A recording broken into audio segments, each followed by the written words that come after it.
A ver. Bueno, ahí estamos probando. Bueno, como ven, estoy chequeando. Estoy buscando. Ahí está. Elecciones de Argentina. Resultados. Muy bien. ¿Dónde está mi dedito? Pregunta con qué quiero abrirlo. Abrimos con el Chrome. Hacemos foco. Buscamos total nacional. Piqui piqui. Total nacional de los resultados provisionales. Donde las vueltas de las elecciones. Vamos a ver este. Muy bien.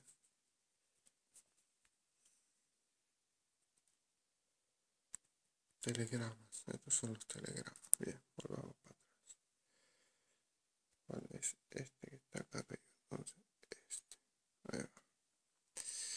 Elección. Muy bien, ahí estamos. Muy bien, veamos. Cantidad de electores. 32.064.384. Mesas escrutadas son las 3:44. Ahí está el día, el 1 y 23 de noviembre.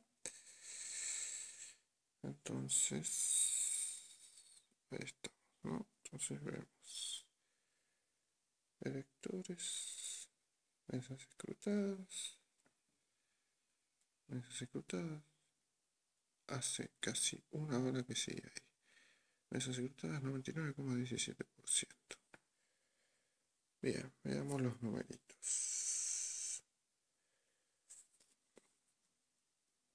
51,40, 48,60. Esto no se mueve hace casi 2 horas. 12.900.000. Pongámosle que sean 13 millones. Acá que es 12.200.000. Supongamos que sean 12 millones. 13 millones más 12 millones. 13 millones más 12 millones.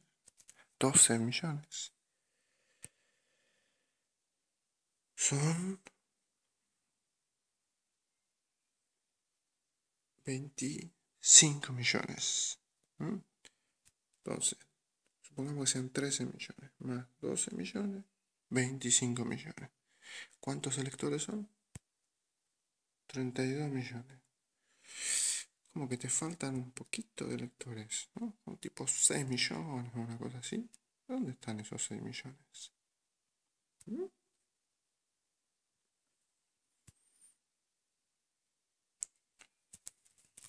Para que quede claro, vamos a poner el dedito ahí, vamos a refrescar. Vamos a refrescar para que se vea que estamos a casi las 4 de la mañana. Siguen los mismos números, no se carga nada. Habilitado 32 millones. Mesas secretadas 94.170 y son 94.956. Faltan un par de mesitas, no muchas. Cambiemos. Empezamos bien.